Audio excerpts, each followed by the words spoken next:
Welcome to the Deep Dive. We're here to cut through the noise and bring you what really matters. That's right. And today, we're really digging into a space that's just incredibly dynamic right now, where education meets technology. It's moving so fast, constantly changing. Exactly. It challenges us, to find new ways to learn, to lead, connect. Mm-hmm. So the big question we're tackling is, how do we balance all that fast innovation with, well, the human side? The needs of learning, of leadership. Yeah, is tech helping human connection or maybe getting in the way? It's a key question. It really is. And our source material for this deep dive is pretty comprehensive. It's a summary from day one of the 14th annual MMVC25 International Online Conference. And this wasn't small scale, it was properly global. Yeah. Educators, experts from all over sharing their latest thinking. Loads of different perspectives. And what we want to do for you is basically pull out the most important bits, the real nuggets of knowledge from this, well, pretty intense event. Think of it as your shortcut, right? To the key trends, the tools you can actually use, and maybe some critical takes on where learning and leadership are heading. Absolutely. We're going to cover quite a range. Yeah, from the big ideas, the sort of philosophy behind leading with care. All the way down to the nuts and bolts of using AI in class. And even quality management systems in schools. It's fascinating stuff. A really broad scope. Definitely. Okay, so let's picture the scene. Opening the virtual doors to this MMVC25 conference. 14th year, huge online event. People from everywhere. And just the logistics tell a story, don't they? They really do. How much tech is involved from the get-go? Attendees had to use Moodle, the learning management system. And AI tools even for intros, like Diddy or Hagen. Yeah, just to introduce themselves. And getting a certificate wasn't just about showing up. No, you had to be engaged at least 3 sessions a day, plus writing reflections on them. Proper commitment. But, even with all this high-tech setup... Things still go wrong, which is kind of reassuring, actually. Yeah. There were screen sharing problems, links that didn't work, the usual online hiccups. But they pushed through. The conference kept going, and that resilience, well, it says something about digital learning itself. It really does. That ability to adapt is key. Okay, so speaking of the human side of things, let's shift from the tech glitches to leadership. The heart of education, some would say. Right. We heard from EBA talking about the International Council for Open and Distance Education, ICDE. An organization with a seriously long history, 86 years. Wow. And they've got this new strategic focus. Inclusive, scalable, sustainable education. And what really struck me were the core pillars EBA talked about. Building a culture of care, curiosity, and challenge. It's more than just management, isn't it? Oh, definitely. It's about creating an environment where people can actually flourish. That culture of care part was really interesting. It highlighted this disconnect you sometimes see. Between the metrics and the motivation? Exactly. Between the administrative numbers and why teachers actually teach, which is usually because they genuinely care about student growth. So leadership needs to kind of bridge that gap, realign things. That's the idea. Make sure the systems support, not undermine, that core motivation of care. And this ties into the qualities needed for leadership now, especially with all the uncertainty. Right. EBA shared some early research findings, a survey, I think. Yeah, preliminary results, 33 responses, 16 countries. And what came out on top? Emotional intelligence, self-awareness. Strategic decision-making, innovation, the skills you really need to navigate tricky times in education. These aren't just trendy words, they're fundamental. And it wasn't only about the top brass either.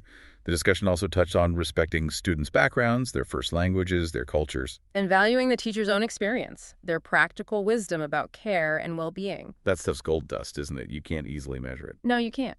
And EBA's work is ongoing. She's presenting the full research later this year in New Zealand. At the ICDE conference, right? And working with UNESCO and the Commonwealth of Learning to get these ideas out there. Important work. Definitely. Okay, let's switch gears now to the topic on everyone's lips, AI. The AI frontier, yes. We had Rob giving a talk on critical AI in education.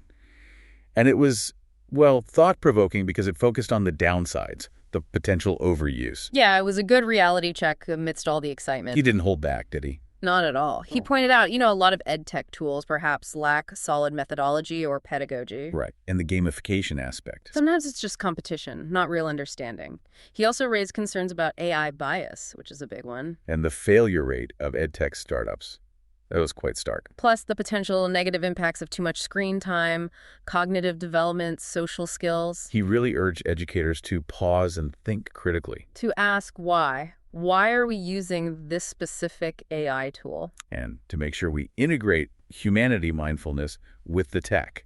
It's not adoption for adoption's sake. Exactly. Thoughtful integration. But he wasn't totally against AI, was he? He did mention a couple of tools. Right. He saw value in RiffBot AI and Socratic. So critical, but not entirely dismissive. Okay, so from that critical angle to something very practical. Dr. Jasmine Cowan's session. Ah, yes, creating AI grammar practice agents. She actually showed how to use ChatGPT to build these things, like a preposition helper, right there in the session. It really shows the potential, doesn't it, for educators to create tailored learning aids. Huge potential. Yeah. But then there's the catch. The cost. A lot of this needs a paid subscription. So you have this amazing innovation, but is it actually accessible for the teachers who could benefit most? That classic dilemma. It really is. Access is always a factor. Okay, moving on. Tools for transformation. Iwo Kozlovska talked about ISO quality management systems. Bringing ideas from quality management into education, a different angle. How do you apply things like process mapping or Kanban boards in a school? Well, Iwo shared specific tools. Process mapping helps visualize workflows. Kanban boards manage tasks visually. And the 5S method. Right. Sort, set in order, shine, standardize, sustain. It's a systematic way to organize the workplace, even if that's a classroom or department. And the underlying principles. Continuous improvement, being flexible, and really getting the team involved. It has to work for the people using it. Makes sense. Then we had Kieran talking about digital leadership in education.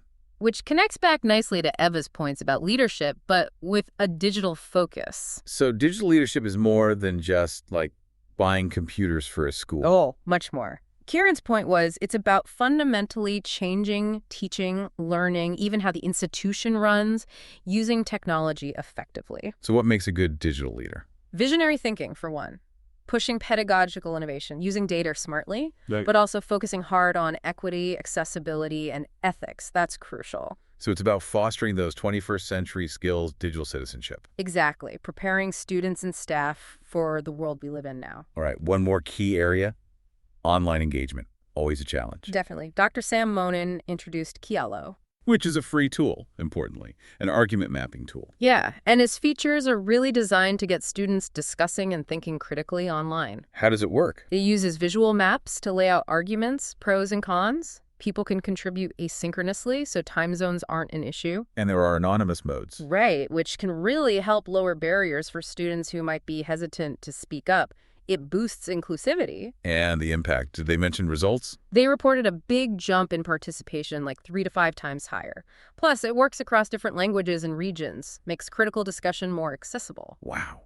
Okay, that is an incredible amount of ground covered from just one day. It really is. From AI ethics and practical AI tools To quality management systems, leadership, engagement tools like Kialo. it gives you a really clear, distilled view of these big interconnected topics. And you can see the links, can't you? Absolutely.